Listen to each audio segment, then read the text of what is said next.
If you like the Young Turks podcast, I think you'll love a lot of the podcasts on the TYT network. Old School, it's one of my favorites, one of the favorites for a lot of the listeners. Please check that out, subscribe, share it. That makes a big difference, and give it a 5-star rating. Thank you. All right, welcome to the Young Turks. Cenk Uygur, Anna Kasparian with you guys. I have dramatic news that I fear sharing with you. And we've got we've got 3 amazing days of TYT coming up for you guys. 12 days of Christmas. Wrong, 3 days of TYT. Anyway, starting with tonight. So we're gonna do 6 to 8 p.m. As we always do, and then we're going to do 3 hours of Old School. Me, Ben, and Jimmy for 3 hours, whether you can stand it or not. Lots of fun topics as we normally do, including a lot of talk about Larry David-like discussions of etiquette, social etiquette. And I don't know, maybe we'll have a Festivus poll and air our grievances. Anyways, and then tomorrow, look back at 2018, the Turk of the Year, Jerk of the Year. Make sure you're participating in that voting. I haven't checked that in a while. I'm curious to see who's leading. That's tyt.com/TurkJerk to vote on the best person, the worst person of 2018. And then the last day on Friday, we're gonna do 3 hours, which is crazy, but we wanna do it for you guys. And do all sorts of old school, fun, classic TYT games that we've been playing for the last 16, 17 years on the program. If you haven't seen it from back in the day when we used to be on radio, I think you're gonna love those games. These are all free and available to everyone, okay? We want you to get a sense, and of course, members get all of it anytime they want. They don't have to just watch it live, okay? So, speaking of which, I wanted to give you just 2 quick announcements here, and then Trump went to Iraq, ruined Christmas. The stock market crashed and then recovered. There's a ton of news to get to, but real quick. First off, I do have a new leaderboard in the host competition. All right, let's get on with it. Okay. So over the weekend, I tried mightily to try to catch Anna Kasparian. She had a 99-person lead on me in the host signups. I did the 6, 7, 8 videos, whatever I did. I plugged tyt.com/Cenk in almost all of them. Did I successfully catch up? Well, John Iderol was a fun. Who cares about John, Cenk? Let's move on. By the way, I love John. I care about John, but not in this context. I forgot he wasn't in today, and I called him, and he's on vacation in Texas. Like, how can I help you? I'm like, sorry, I didn't know you were away. Anyway, so. Anna Kasparian with a ridiculous 513 signups. Okay. Oh. Okay. No, not a lead. I thought that was the lead. I was no. 513 signups. I was about to erupt in song and dance. Okay, go ahead. Cenk Uygur, 530. Oh, okay. Okay, really, guys? No, really? I don't need. It's okay. Is that all it takes for you to turn on me? It's okay. We do have a new leader. Okay, I work hard for you guys. Okay, I do fear your wrath, Anna, and in your comeback now. I do fear it a little bit. Okay, all right. Let's see what happens. Okay. Anyways, let me tell you about the other program. That was just the member competition. I mean, the host competition is just fun. Okay, but this is relevant. So what we want to do for you guys is get a progressive message out to other people in the media. So we've been doing this program called Amplify.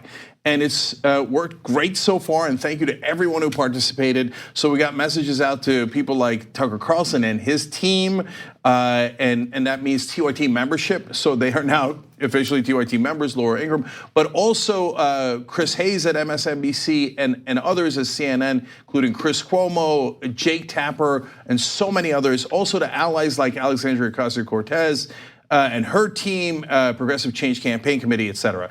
But we realized there was an issue with what we were doing, which was that it was not as inclusive as it needs to be. So we wanted to fix that here so that everybody can participate. Because look, some of those have already led to us being on air after we got the Amplify package to Brian Stelter.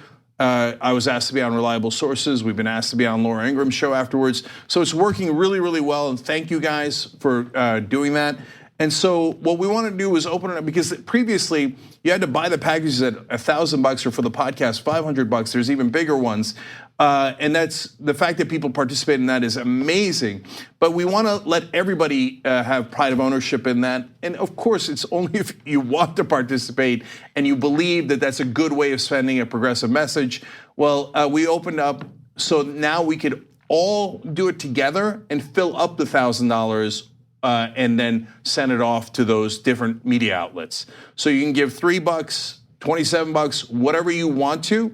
And as soon as the $1,000 is filled up, we will get that amount of membership, which is 20 memberships, to the individual shows and send it to them. So first up is Fox and Friends.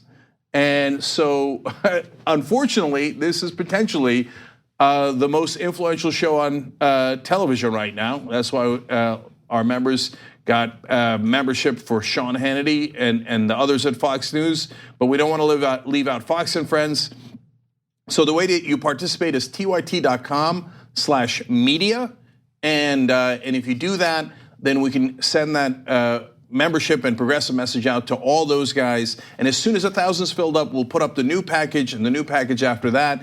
And by the way, if you just want to get the packages on your own, you're awesome, and we would love to have you do that. And everybody giving over 150 bucks gets an Amplified T-shirt, which is wonderful, and $1,000 gets you on the donor wall that we're going to put up here in the studio. And so all those packages are still available at tyt.com/amplify. So we hope that you can take part of this amazing campaign, and thank you for making it that amazing. We always do this together. Thank you. Okay, now, Anna, lots of news. All right. So later in the rundown, we're gonna get to the serious stuff, what's happening in Syria, what's happening with the stock market. But first, we're gonna start off with a Christmas update, okay? So every year there is this tradition where children call into the North American Aerospace Defense Command. And the whole point of this is like this cutesy tradition where kids want to figure out where Santa is on his, voyage to the United States or to the world where he's supposed to deliver gifts. Now, a 7-year-old called and Trump answered. And then, of course, in typical Trump fashion, he did something controversial. Let's take a look. We just have a good time. Are you still a believer in Santa? Because at 7 it's marginal, right? You just enjoy yourself. So he was talking to a 7-year-old named Coleman Lloyd, and that was the perspective from Washington, D.C. Let's see the perspective from Coleman Lloyd's home. You just have a good time. Yes, sir. Are you still a believer in Santa? Yes, sir. Because at 7 it's marginal, right? Yes, sir. Ellicott Catcher, you guys say hi to Mr. President. Just enjoy yourself.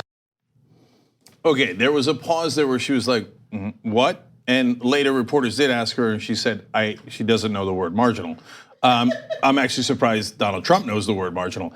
But okay, I was set to give him credit for this because it's actually in a lot of ways a feel-good story because the government is shut down and 1,500 people volunteered to keep NORAD going, the Santa tracker, so that kids can call in. And it's a really nice thing. And Trump actually participated, which is, hey, wonderful. Look, maybe you could say, hey, any president would have done that, but it doesn't matter. Give credit to any president that does do that.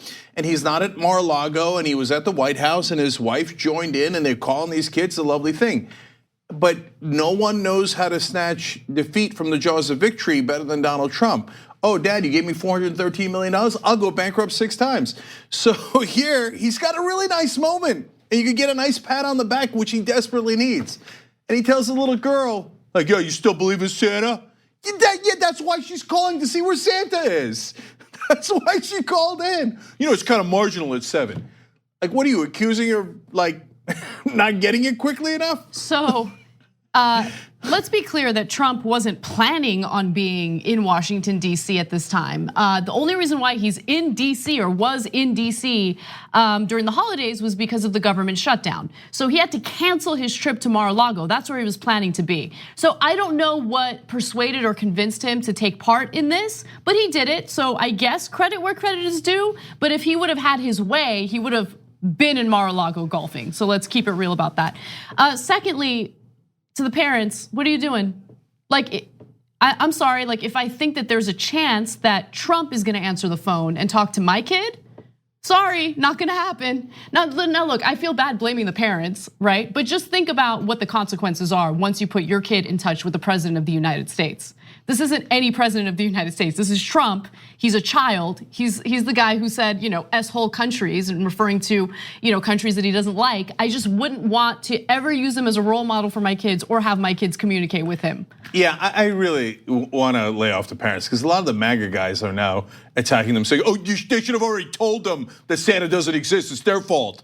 That's bad parenting." Okay. Oh, for Christ! By the way, you know what that sounds like? Kind of sounds like a war on Christmas. Okay, I mean, look, what we tell you with conservatives, everything is projection, right? But even the war on Christmas is now projection. Now Donald Trump's attacking Santa and attacking people, 7-year-old girls. He didn't attack her, but at least getting her to question that. Now, in terms of the parents, I don't know if they knew the president was going to be on the line or a scientist was going to be on the line. Right, and that's true. That's a wonderful thing. And I'm partially kidding when I say that, but Trump is not the kind of person that you want your kids to talk to. Of course, they don't know whether or not the president's going to answer the phone. But if I heard Trump's voice, I'd be like, "Give me the phone." You're not talking to him. I don't know. I think my 8-year-old might do a decent job of trolling him. Well, if your kids control him, then yeah, let them talk. But okay, but leave it to Trump to screw up even Santa. Okay, you were this close. You were this close, but you had to do it. By the way, even conservatives are ripping into him, and I found some of that amusing. Bill Kristol was having fun, but I want to read you a couple of quick ones. Binyamin Applebaum, and I'm not saying he's conservative, said, "For once he tried to tell the truth, and everybody's still mad at him." About Donald Trump. Well, that part is actually true. And Bill Kristol, now the conservative, are you still a believer in Trump? Because at 7, it's marginal, right? I never thought I'd quote Bill Kristol positively, but there you go. Christmas and Donald Trump, ironically, bringing us together. Right. Well, Trump was probably, handling the calls the way that he did because he was super salty over the holidays, because of the government shutdown, because of the fact he had to cancel that Mar-a-Lago trip. So I just want to share one tweet because it's so pathetic. And this is a tweet that he put out there on Christmas Eve. He says, quote, "I'm all alone, poor me, in the White House waiting for the Democrats to come back and make a deal on desperately needed border security. At some point, the Democrats not wanting to make a deal will cost our country," I don't know why country is capitalized, "more money than the border wall we are all talking about." Crazy. Well, that is crazy. So, I mean, who writes "poor me" in a message to the world when you're the president?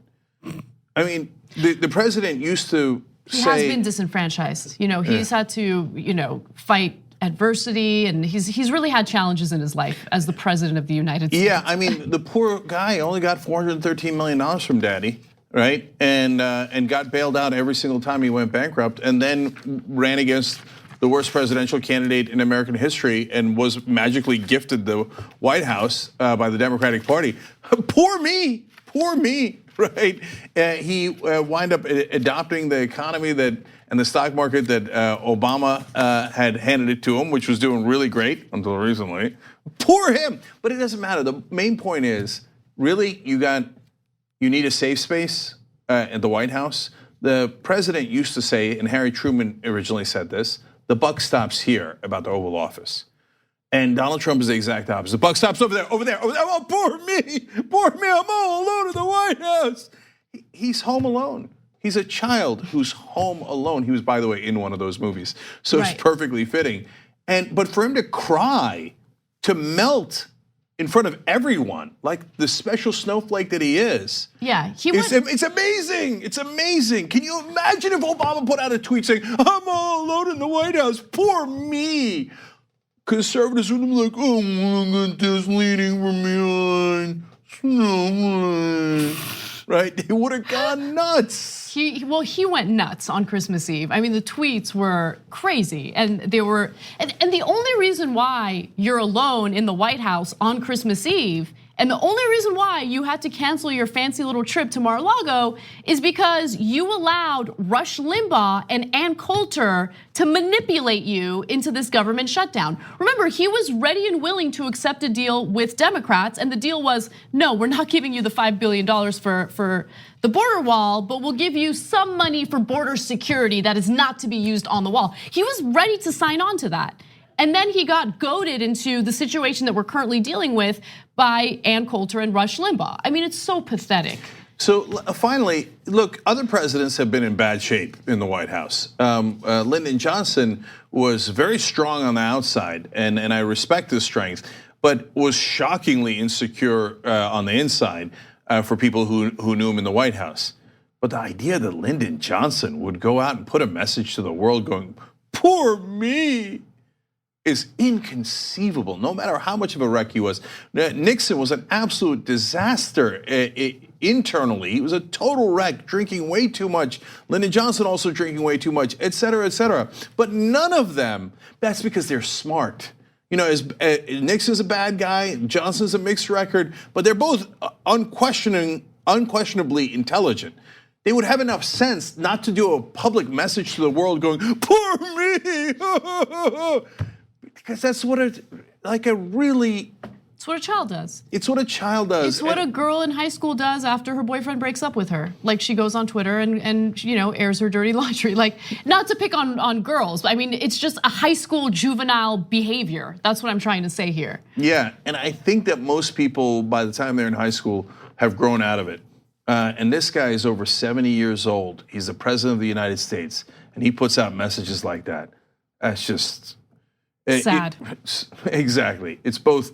And speaking of projection, to end on that note, what does he write all the time in his tweets? Sad, crazy, just like he did at the end of that one. Yep. Exactly right. We're gonna take a break. When we come back, we're gonna switch gears and tell you about another tragic story about an 8-year-old in Border Patrol custody. And later we'll talk about what's going on with the stock. We need to talk about a relatively new show called the Republic, or UNFTR. As a Young Turks fan, you already know that the government, the media, and corporations are constantly peddling lies that serve the interests of the rich and powerful. But now there's a podcast dedicated to unraveling those lies, debunking the conventional wisdom. In each episode of the Republic, or UNFTR, the host delves into a different historical episode or topic that's generally misunderstood or purposely obfuscated by the so-called powers that be, featuring in-depth research, razor-sharp commentary, and just the right amount of vulgarity. The UNFTR podcast takes a sledgehammer to what you thought you knew about some of the nation's most sacred historical cows. But don't just take my word for it. The New York Times described UNFTR as consistently compelling and educational, aiming to challenge conventional wisdom and upend the historical narratives that were taught in school. For as the great philosopher Yoda once put it, you must unlearn what you have learned. And that's true whether you're in Jedi training or you're uprooting and exposing all the propaganda and disinformation you've been fed over the course of your lifetime. So search for UNFTR in your podcast app today and get ready to get informed, angered, and entertained all at the same time.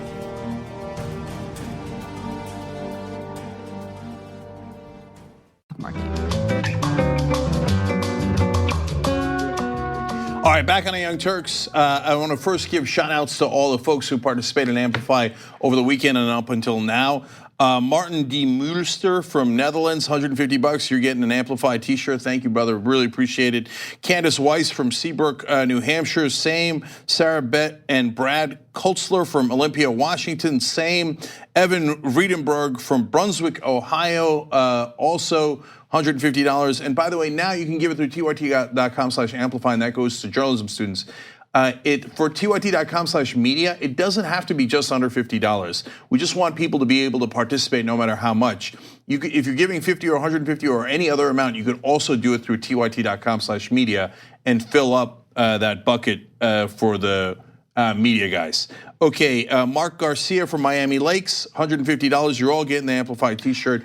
Jade Neighbor, our viewer. Christian's from Miami Lakes. Oh, look at that. So next time Anna's on vacation, you might run into her, Mark. Alexis Haas from Fenton, Michigan, 150. Joan Masters, Connecticut, 150. Matt Spikes, Thornton, Colorado, 150. Sam Z from upstate New York, 150. Devin Mason from Baltimore, Maryland, $50. We really appreciate it, guys. Jason Huggett from Santa Cruz, California, 150. Larry Pimentel from Fort Worth, Texas, 150. You guys are awesome. We appreciate it. You help build home progressives, and you get our message out to journalism students and members in the media. I want to look at our membership number right now and see where we are. We're trying to get to 42,000 by the end of the year. There's only 5 days left, basically. 6 base, if you count today, 41,387. Look, we got 5 hours on the air today, including a wonderful old school coming up. So I hope you guys can help get us there to, can we see 41,500 by the end of today? That would be amazing. And on tyt.com/media, we're on the board. We're on the board. I saw this one ahead of time. Can I see how much that thermometer is? $10. We're on the board. Okay. Wait, so what is this? This is the $1,000 to get to Fox and Friends and Amplify program, so they can get Young Turks membership. Got it. So one person has given so far. We just announced it a couple minutes ago. Thank you to that person as well. And then real quick, let me read your comments, which are great. Eclectic Miscellanea. This is all members. Trump being elected president proves that there is no Santa Claus or God for that matter.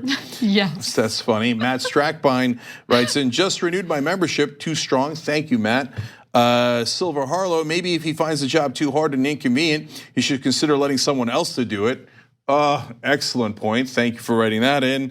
And Diedrich finally, world leaders look at this tweet and see weakness. Of course they do. I mean, how else can you interpret, I'm all alone, poor me? Okay, if anybody, like if I'm playing poker with that guy, I'm thinking, oh my God, I'm gonna take all his money. So anyway, bless your hearts for all of you for participating and for sending in comments. tyt.com/join to become a member. All right, what's next, Anna? All right, unfortunately, we have a pretty tragic story. The second minor, an 8-year-old in Border Patrol custody, has died, and based on the reports that we're seeing, he died from a medical illness that has not been disclosed. Right now, the story is still developing, and we're only hearing from the side of Border Patrol. But here's what we know so far. The boy has been identified by a representative, Joaquin Castro from Texas, and the boy who died on Christmas Eve is Felix Alonso Gomez. The boy's father was with him in the hospital where he was initially diagnosed with a cold.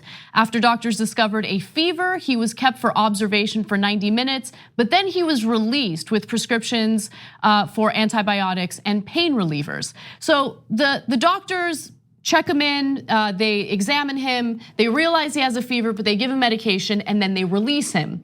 But then things unfortunately got worse. So the child returned to the Gerald Champion Regional Medical Center later that evening, and then he passed away. So multiple reports indicate that he actually lost consciousness on the way to the hospital, and staff were unable to resuscitate him. He was pronounced dead at 11:48 p.m. on Christmas Eve. This is now the second child who has died in Border Patrol custody. And again, the story is developing and we're only hearing one side of the story. But the big question is, why was he released, especially considering the fact that he had a very high fever, over 102-degree fever? And also, does Border Patrol have the resources necessary to deal with this influx of minors? And Cenk, before I go to you, I want to toss to this video, and it features the Border Patrol commissioner talking to CBS's This Morning about this minor's death and the reasons why he thinks that these deaths are happening. Take a look. Are you satisfied with the medical conditions and facilities, I guess resources that are available at these detention centers should sick children come back into your custody there? So I've explained to Congress, I've testified in this, I've talked about it publicly for months and months, that what we're seeing with these flows of huge numbers of families with lots of children, young children, as well as unaccompanied minors coming into Border Patrol custody after crossing the border unlawfully, that our stations are not built for that group that's crossing today. They were built 30, 40 years ago for single adult males, and we need a different approach. We need help from Congress. We need to budget for medical care and mental health care for children in our facilities, and I'm committed to improving our conditions, even as we work on the broader problems, border security, and of course solving the issues in our legal framework that are inviting these families and children to make this dangerous journey. So the 8-year-old and his father were being held at a Border Patrol checkpoint, which is not the type of facility that has the resources necessary to take care of anyone with any type of medical illness. So that's one of the issues. But before people make any types of judgments on what occurred, let me just be clear. One of the reasons why resources are lacking and one of the reasons why Border Patrol has so many children in their custody is because of the types of policies that Trump has been pushing for. So for instance, they keep talking about people entering the country illegally. They keep blocking ports of entry, so it makes it impossible for people to enter the legal way, which is through a port of entry. Secondly, Trump has been so punitive toward sponsors who can come forward and actually claim sponsorship of these kids, that people are just not coming forward to take custody of the kids and take care of the situation. So now we have law enforcement dealing with the issue with limited resources. So what Anna means by punitive is some of those sponsors are undocumented, honestly, and so you can say, hey, listen, we should find those folks and round them up, and I get that that's a right-wing position, but probably not the best time to do it when they're coming to pick up kids. And so when Trump did that, they sent a message to everyone that, hey, don't pick up the kids, you'll get arrested. So now a lot of times the kids are not being picked up because there are no citizens that know that they're here. And so they're staying in facilities for much, much longer. Those decisions have reverberating consequences. So in terms of this death, there are a couple of different issues. One is the hospital decision to send him back. It's impossible to know at this point if that is what they would have done if a citizen had come in. If they would have said, hey, look, you know what, I just think it's a cold or a fever, and they gave him ibuprofen and they gave him an antibiotic, and maybe that's what they would have done with everybody. And so it was just kind of a freak accident that the situation got worse and deteriorated and the kid died. It's entirely possible. Is it possible that they see that they're coming in with Customs and Border Patrol or protection, and they look at the kid a little differently and don't want to waste resources on him? I don't know. I really don't. And so I don't want to put that on the people who made that decision in that hospital, okay? But I do know that the right wing talks about it in that way. Hey, we don't want to waste our resources on these people. So when we say, for example, they actually pay into taxes like Social Security and Medicare and never get it back, they go, oh yeah, but sometimes they show up at the hospital and use our valuable resources. Yeah, so their 8-year-olds don't die. And so if you think, hey, good, they shouldn't have wasted our resources, okay, I'm not saying the hospital said that at all, but I do know that is a right-wing talking point, no question about it. So understand that if you're using that talking point, this might be one of the consequences. Can you live with it? And maybe the answer is yes, but I hope most of the country can't live with it. That's not shining city on a hill. That's not America as a beacon for the rest of the world. That's America being barbaric. So now the other issue, why was this dad and the kid in Customs and Border Protection custody for so long? Because they're supposed to, and understand this is complicated, okay? So they're supposed to be handed off to ICE actually, or other departments.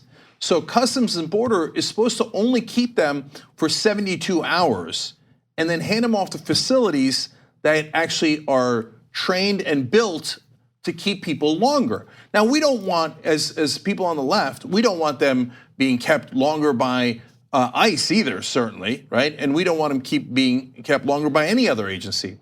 But CBP, is not built for that. So it creates unique problems. That is possibly among the reasons why 2 kids, 7 and 8 years old, have died so close together, because they're keeping them for way too long. So that is an identifiable problem that we are sure of. Not sure what happened at the hospital, but certainly sure that they should not be holding them for a week. Now, I'm gonna do a little bit of conjecture as to why they're holding them for a week. There's been court rulings saying that other agencies can't hold them for that long if they're kids. So maybe they're warehousing them at customs when they shouldn't be, before they hand them off to other agencies to try to extend the clock. And then when you have people who aren't prepared or equipped for this, all of a sudden kids start dying. And so that is why it's important that we have rule of law, that you follow what a court tells you to do. Because a court considered that. That is why they tell you to release the kids quickly. Because these government officials, I mean, the ones that the right wing said are bureaucrats and big government can never do anything right. You're trusting them to take care of these tiny kids? And oftentimes, if they're not equipped for it, they can't. Follow the law, for God's sake, and they won't do it. And so now again, tragedy strikes that was preventable. One last thing, that guy that we showed you the video of saying, oh, well, you know, the last part of the puzzle here is, or basically his implication was lax laws in America that encourage the immigrants to come. Donald Trump's been president for 2 years. He's been bashing immigrants, calling them criminals, rapists, ripping their kids away from their family members for 2 years. And yet you're still blaming lax laws?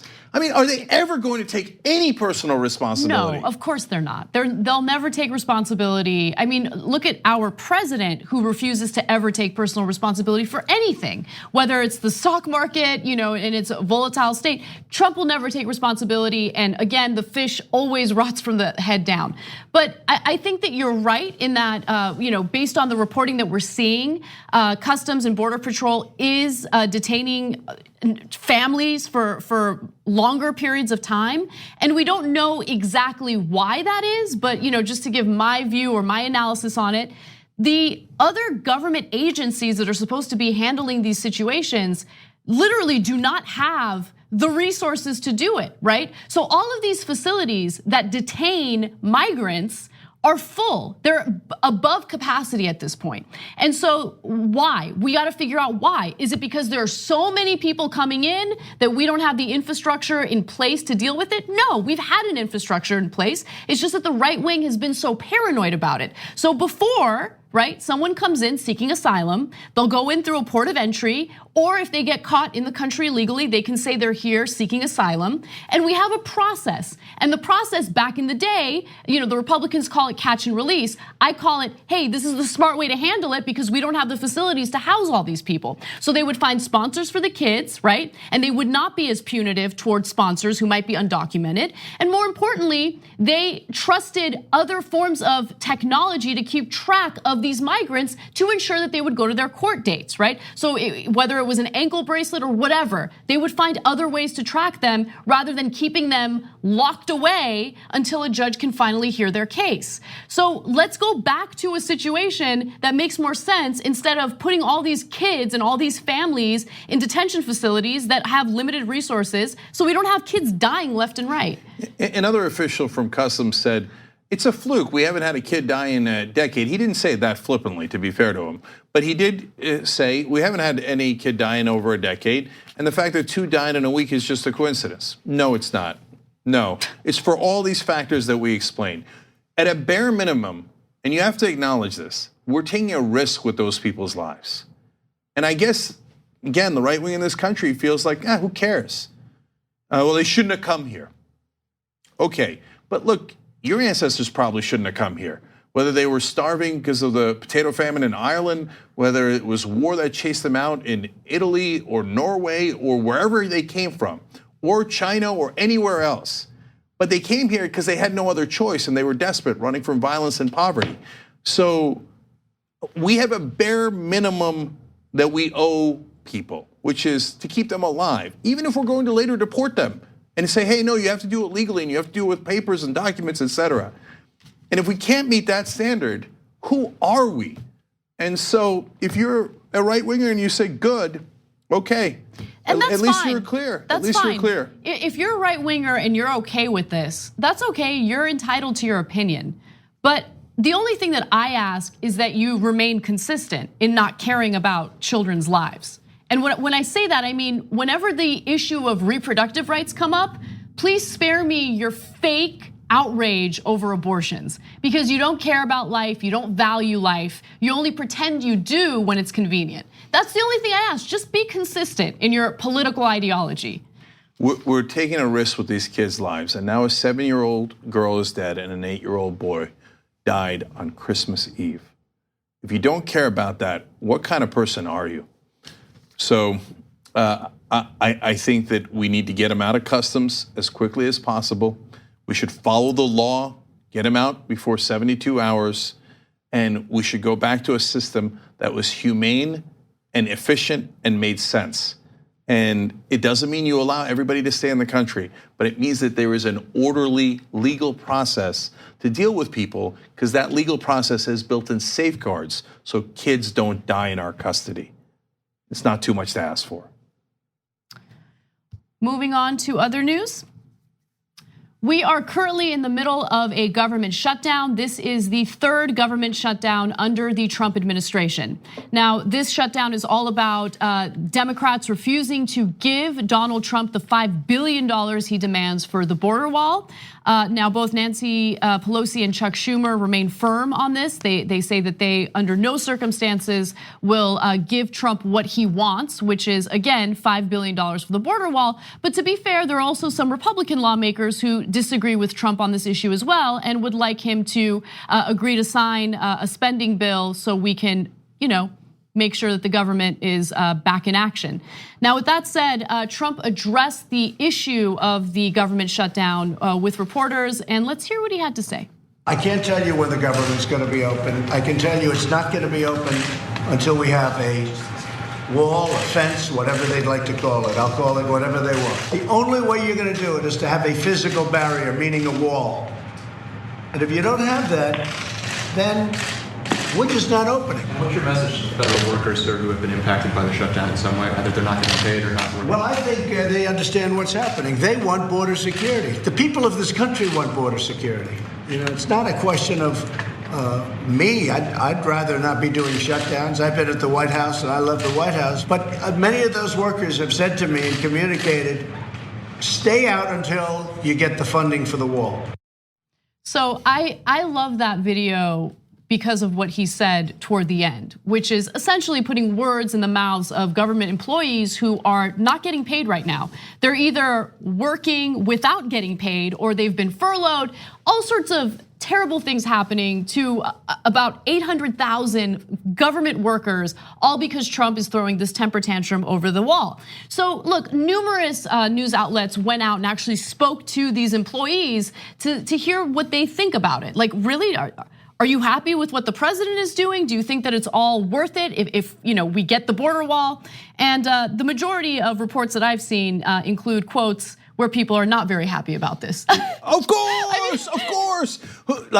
Which federal worker is like, hey, I'm not getting paid, and I might actually, because of the way things are structured, might never get paid for those periods, including Christmas and New Year's Eve. It's not like I would need money around Christmas at all, right? I'm thrilled about that. I'm further thrilled that Congress is still getting paid.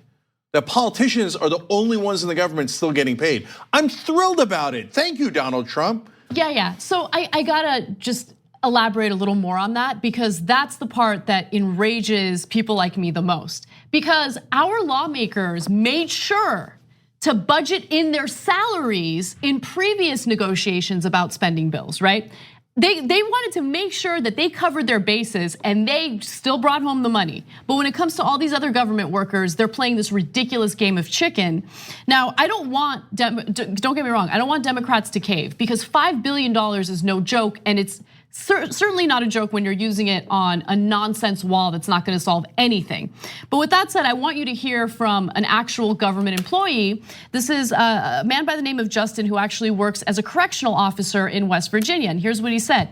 The big thing is, being a correctional officer is already a very tough job. But when you know that you've got to go to work and you're not gonna get paid for it, it's going to be late, no matter what, it really brings you down, right? So they're not happy. Again, that's just one quote, but the majority of quotes that I've seen in interviews that I've seen include people who are devastated by this.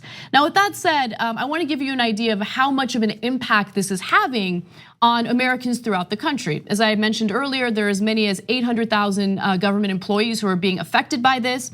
Transportation Security Administration, or TSA agents, and air traffic controllers are working without pay during the busiest travel days of the year. They will probably be paid retroactively, but workers don't know when that paycheck will hit their bank accounts. Also, some law enforcement agents, such as FBI and Immigration and Customs Enforcement workers and officers at correctional facilities, were forced to cancel long-planned Christmas vacations. If they qualify as essential personnel, they are required to work during a government shutdown or face indefinite furlough. So I think they should do a real government shutdown, and I think that they would be incredibly valuable. And it would only last a couple of hours before mayhem broke out. And right now, when they do these fake government shutdowns, they have essential employees still work, just not get paid, and they just decide that they're not going to have it apply to some parts of the government. Well, no, if we're doing a government shutdown, let's do a real one, okay? So no military, no one at TSA, so the airports are all shut down. Look, I know it's a federal issue, not a state one, but if they could, no cops, no fire department. Now you say that sounds extreme. Yeah, that's right, because government does a lot for us and no one ever gets it. When there's a government shutdown, they're like, oh, I can't go to the parks. Okay, I guess that's what government is. I can't go to the parks, big deal. Hey, I'm not a government worker. Remember, right-wingers have no empathy. So they don't, it doesn't directly affect them, they don't care at all. So they're like, yeah, so what, man? Yeah, I'm not going to Montana to the parks this year. So what? Yeah, it's somebody else's job, right? So no, let's shut it down for real and see how you like no government. I know, because Republicans like to, I mean, go ahead, communists get upset at this too, but they both have a utopia at the end where government melts away and we all hold hands and sing of unicorns, okay? That's not how it works. You actually need a government to function, for a society to function. And so, but these stories are gonna break through to people who already don't want a government shutdown, to progressives, to moderates, independents, etc. For the right-wingers, they're not gonna break through unless it's their ass on the line. And so yeah, some of them are government workers and they'll be outraged. They'll be like, well, I didn't know he was gonna do it to me. How many times have we done that story? I didn't know he was gonna build a wall in my backyard. I didn't know that. I didn't know he was gonna deport my husband. I didn't know they were gonna deport people I know. I didn't know that, right? So there'll be some of that, but not enough. So you wanna shut it down, shut the whole thing down. Let's see how it turns out, right? And then you know what will happen? People will panic and go, oh, please bring the government back. And that would be an interesting situation. Look, we don't believe the Republican lies. We're not for big government. We're for whatever government is necessary. Okay, we don't want it to be any bigger than it is. We don't want it starting wars in the Middle East for no goddamn reason, wasting our dollars and our soldiers' lives to do it. We don't want big government. We just want as much government as necessary. So this is the second time that Trump has spoken for other people. Oh, he's done it a million times, but recently, right? Oh, the federal workers, they love being paid even though they're working. They love that. Yeah, shut up. Nobody believes that, you stupid liar, okay? And then remember, he just last week was like, oh, the dead soldiers, and he pointed to the sky. Oh, they want me to withdraw from Syria. I actually want to withdraw from Syria, but you don't have the right to lie on behalf of dead soldiers. You don't know what they want. How the hell would you know what they want? What a preposterous guy. The problem is, politicians and people like Trump are so used to using members of our military, veterans and soldiers as props, as political props to exploit. And so he went a little far with that one, but as always, it doesn't matter how much he puts words in the mouths of fallen soldiers or how much he insults them in some cases. For some reason, it doesn't break through for his base. But one other thing I wanted to add is, what is the end game? Right? What is the end game? Because he's asking for $5 billion for a border wall that will actually cost somewhere around $20 to $70 billion to construct. So what, we're gonna have this ridiculous fight over and over again every time, debates about spending bills come up? It's ridiculous. And finally, I mean, again, go to the heart of the issue here, which is, okay, undocumented immigration, we wanna do something about that. A wall is not going to solve undocumented immigration, right? There is a huge portion of undocumented immigrants here in the United States right now who just overstayed their visa. A wall is not gonna solve it. So again, what is the end game here? He doesn't know, he's never thought about it. All he knows is that he loves cable television, and once you have the Ann Coulters of the world mocking him for not building the wall, he will do anything and everything to essentially destroy the country to get what he wants, or what Ann Coulter wants. Yeah, and so if you're a right winger, you must concede, although you don't concede to any facts or reality, that 5 billion is not 20 to 70 billion. I don't know if you also have a war on math. I know you have one on science. So that means the wall in its entirety, as he promised you, is never going to be built because now the Democrats have the House. So now you can say, well, hey, it's the Democrats' fault because they took the House, etc. And Trump's doing the best he can. No. I want this to sink in. He promised you the wall. He said Mexico was going to pay for it. You knew that was a lie. Everybody knew that was a lie. I'm past that, okay? But he didn't prioritize it. He could have fought for the whole, let's take the lower number, 20 billion. He could have fought for the 20 billion when he had all Republicans controlling the House and the Senate. He had 2 years to do that, and he didn't do it. What did he prioritize instead? Tax cuts for the rich. So that's what his priorities were all along. The wall was just a gimmick. And the $5 billion standoff for a wall that cost 20 to 70 billion, and now he says, call it anything you like. Nancy Pelosi came out today and said, should we call it a beaded curtain? Because now Trump is saying it's not a wall, it's gonna be steel slats. Wait a minute, I thought you're the one who said it had to be a big, beautiful wall made of concrete with a big, beautiful door. You made fun of Hillary Clinton saying that those steel slats were a fence. So, and don't, look, we're progressives, but we care about reality. This is all ado about nothing. The Democrats are also in favor of a fence. And it's a fence that Trump is now fighting for. So, but understand that if you're a right winger and you supported Donald Trump, he made sure to prioritize the rich and multinational corporations above you, even though he ran ads talking about the globalists and the elites and how he's gonna build you that big, beautiful wall.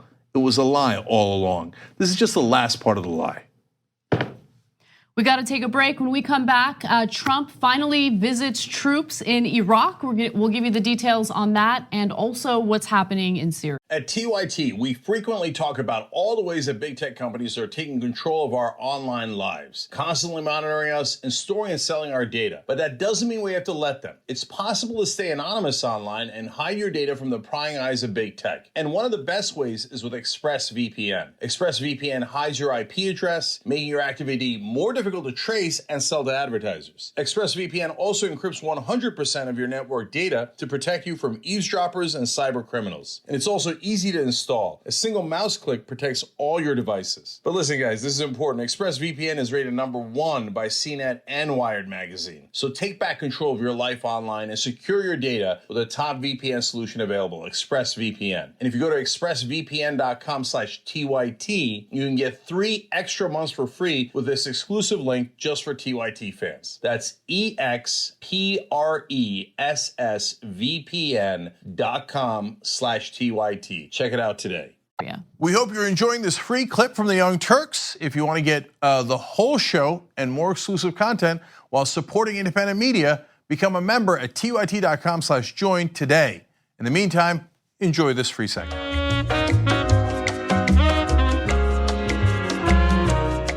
All right, back on the Young Turks. Some great comments from the members that I want to read first. Jedi Protector writes in, just thinking about how Trump manages businesses makes me quiver. Doesn't care about human lives, hates to give empathy, and just thinks about money. Child services should have taken away his kids a long time ago and gave them the parents who actually cared. Now, I don't know about that last part, but I do know that the United States government is not a business. So, and there are different ways to run a business, and there's a difference between a private company and a public company.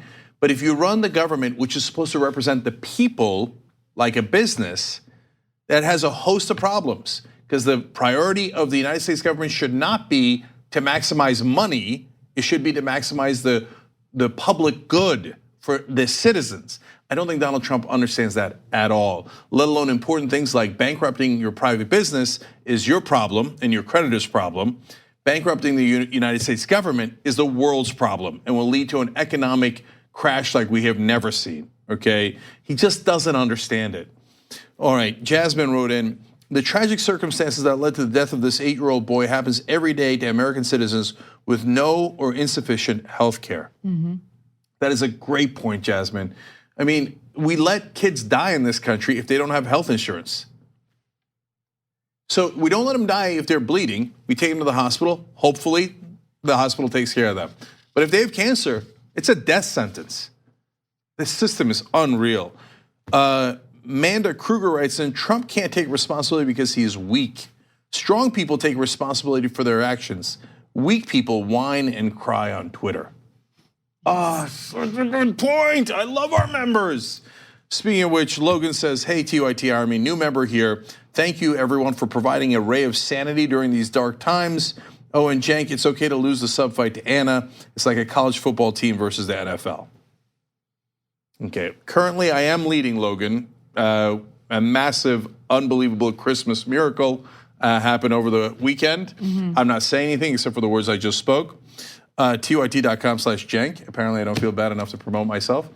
But it is very close now. So which means the next 6 days is going to be dramatic. It's at the top of the show is 5:13 to 5:30.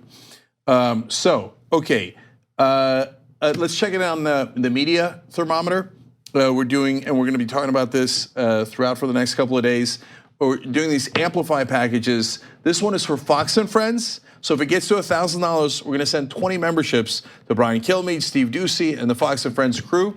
It's already at 446. You guys are amazing. If it gets to 1,000, we'll send it over to them, and we'll put up the next package. And if you want to do it by yourself, that's also excellent. TYT.com/amplify to be able to do that. I want to check the member count real quick. This is our thermometer for what we're trying to get to.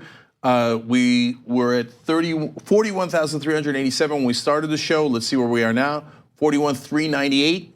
So let's see if we can get to 41.5 by the end of the festivities today, and we are going 5 hours today. And finally, I gotta mention the shop. Shop TYT has yet another crazy sale. It's 25% off the Resist collection. So use the code NEWYEAR to get 25% off the Resist collection. Okay, Anna, what's next? All right. Donald Trump received a lot of criticism for his refusal to visit troops in combat zones.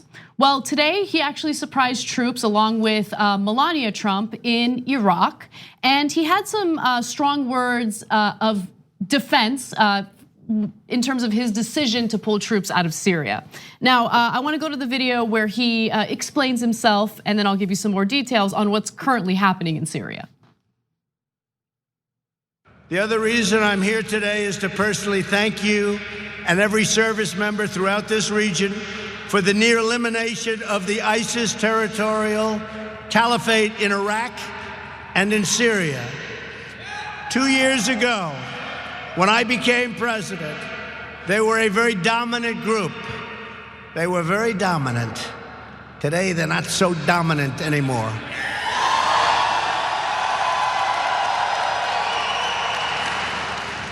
Great job. I looked at a map, and 2 years ago, it was a lot of red all over that map. But now you have a couple little spots, and that's happening very quickly. That's happening very quickly. You'll be seeing that. Wow, he looked at a map. That's impressive for Trump. So he also went on to defend his decision to withdraw troops from Syria, something that we've actually been supportive of. He said he rejected requests by US military commanders for more time to defeat the last remnants of the Islamic State in Syria. And this is what he was quoted as saying. I said, nope, you can't have any more time. You've had enough time. We've knocked them out. We've knocked them silly. Now, it does appear that ISIS lost a lot of ground in Syria. So he is right in stating that. But there are still some ISIS fighters in the country. And so the argument for people like us is if they start to gain ground again in Syria, we have the capabilities to target them from Iraq, where we still have our troops. We have about 5,500 troops there right now, and he has no plans on withdrawing those troops. but we'll see what happens in the future. Yeah, so the context is, in Syria, we only had 2,000 troops, withdrawing them, and the whole media melts down. They send every general that now currently works for a defense company or think tank funded by defense companies on television, and all the anchors breathlessly say, oh my God, our lives are ruined because he's withdrawing from Syria. But we got 5,500 troops in Iraq, and we got about 15,000 troops in Afghanistan. Now, he says he wants to withdraw from Afghanistan. I think that's fantastic news. So I guess you're not allowed to say that on television. I think they finally allowed Rand Paul to go on TV and say that.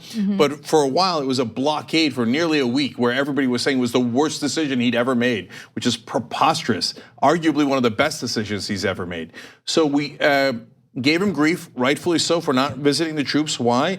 According to sources inside the White House, he was scared for his own life, and he didn't want to take chances with his life, which is pretty much on brand for Donald Trump. He ran from Vietnam with fake bone spurs. That's another story in the news today.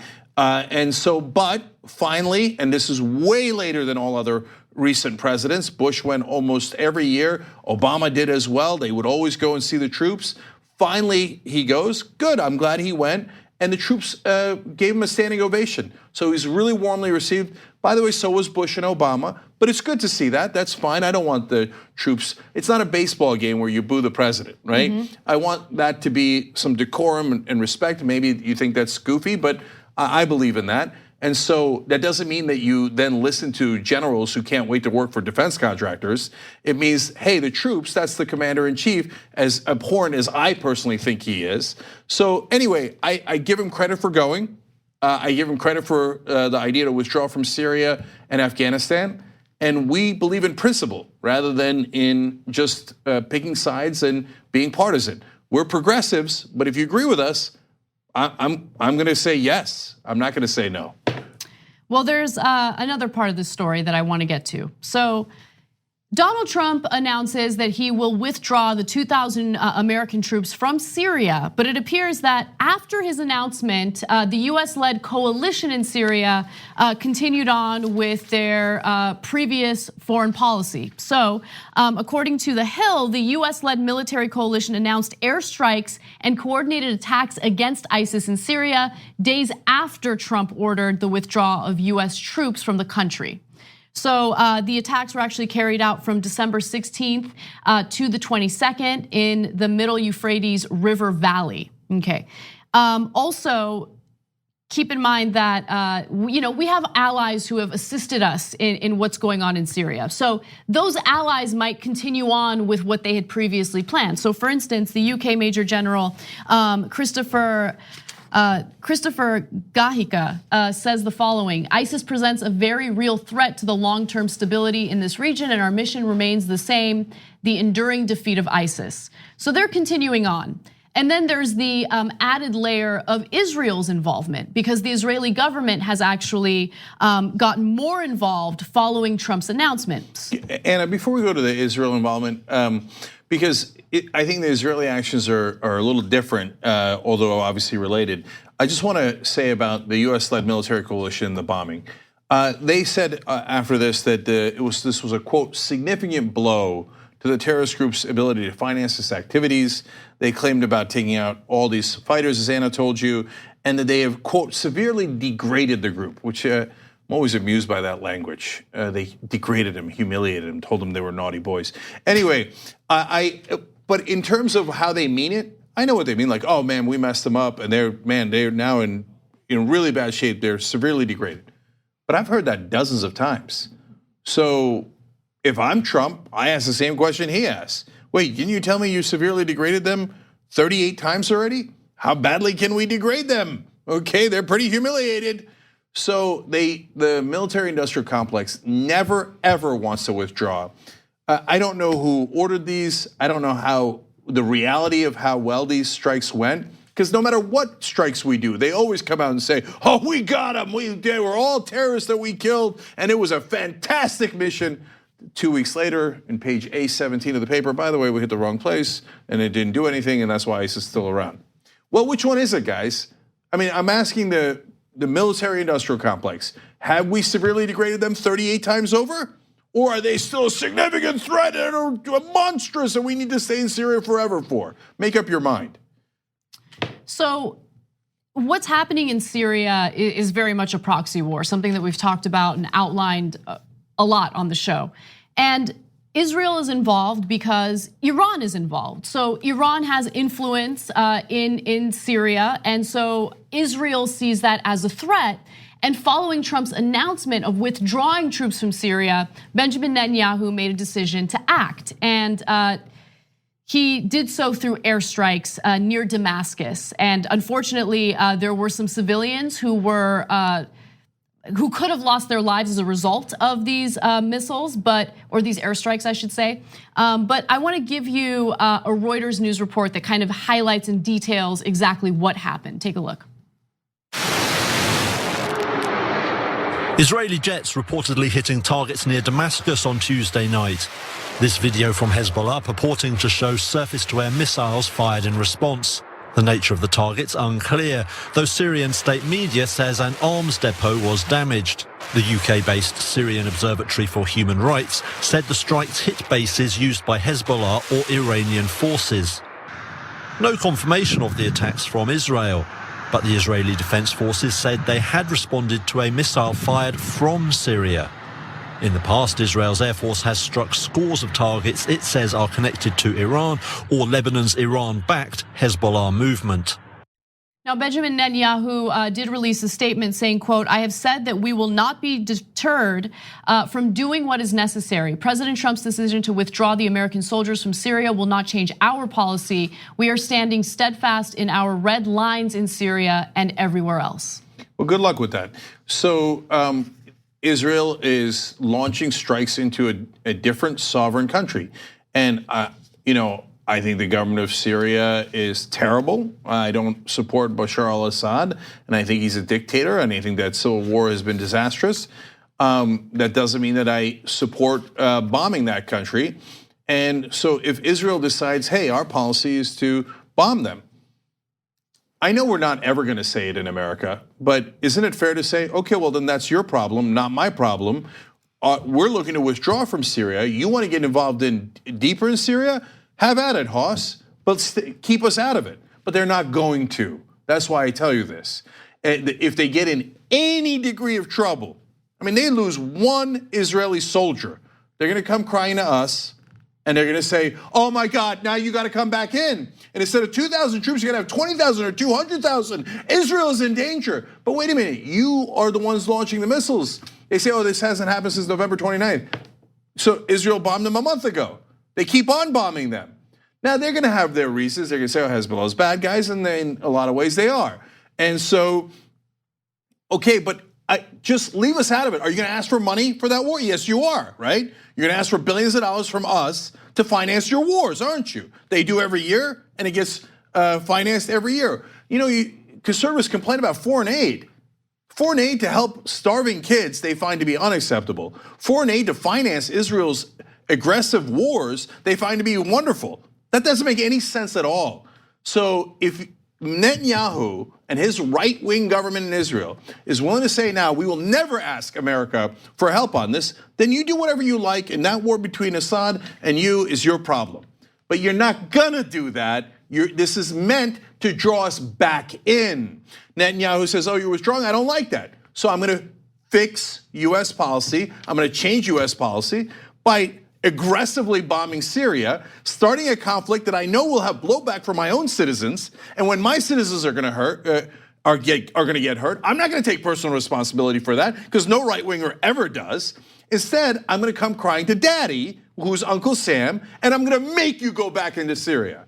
We should say hell no to that. But knowing how Washington works, it'll work. It will work. And just to give you an idea of how well it's worked in the past, under the Obama administration back in 2016, the US government signed on to a giant defense package for Israel. And that is an addition to the annual $3 billion that we give Israel in foreign aid, right? Mm-hmm. So look, this is I'm just giving you the facts about where US taxpayer money is going when it comes to these conflicts. And so, exacerbating this conflict in Syria and making the situation worse by launching these airstrikes, it's not gonna make the people of Israel any safer. It's gonna lead to more hostility, more attacks toward them. So Benjamin Netanyahu doesn't like Trump's decision to pull out of Syria. But again, we believe it was the right decision. We keep wasting our resources and intervening in wars that we shouldn't intervene in. And unfortunately, Netanyahu just wants to, I'm forgetting the word. What is instigate. it? Not only Provoke. Instigate. Draw us in. Yeah, draw us in and take a situation. What is it called when cops are supposed to calm the situation down? Escalate. Escalate. That's the word that I was looking for. He wants to further escalate the conflict in Syria, and it's unnecessary. Yeah, well, it's necessary for right-wingers because that's how they win elections. Netanyahu has a lot of political problems at home. He is terribly corrupt, and as most right-wingers are. Look at Donald Trump over here. He's trying to distract people, and if it turns out getting Israeli citizens killed, so what is what he thinks, because that's what the right wing always thinks. So what if I get US soldiers killed? So what if I get Israeli soldiers killed? So what if I get Israeli citizens killed? It's gonna improve my poll numbers. That's how right wingers act all throughout the world. And then lastly, spare me your crocodile tears about allies. Oh, but Jake, you don't understand they're an ally. Yeah, there's a lot of allies we don't agree with. So Canada is a wonderful ally, but they are now supporting pipelines that take out some of the worst fossil fuel on the planet, and eventually, obviously, we'll put it into the air and lead to a lot more carbon emissions. So Canada's a great ally. I generally like their leader. I hate that decision. I'm allowed to say that I don't like the decision of our ally. That is a perfectly acceptable thing to say. So please, please spare me your really fragile, thin skin about, oh my God, it's Israel. No. You are never allowed to criticize them. Sad day for you. We are allowed to criticize them, especially their vicious right-wing government that has not helped their people at all. All it has done is led to more wars. Finally, it's bad enough that we have our own unnecessary wars that we start, but we should not be fighting the unnecessary wars that other countries start. Whether they're Turkey, Israel, Russia, or any other country. Saudi Arabia. Saudi Arabia, definitely. Get the hell out of Yemen. Do not help the Saudis at all, okay? And we are consistent on that. Of course, right-wingers, as usual, with very few exceptions, all the rules go out the window immediately when it's Israel. And this is a naked attempt to draw us back into the war, the disastrous war in Syria. Call it what it is. We got to take a break. When we come back, the New York Times broke a pretty incredible story about Trump's alleged bone spurs. Thanks for listening to the full episode of The Young Turks. Support our work, listen ad-free, access members-only bonus content, and more by subscribing to Apple Podcasts at apple.co/TYT. I'm your host, Cenk Uygur, and I'll see you soon.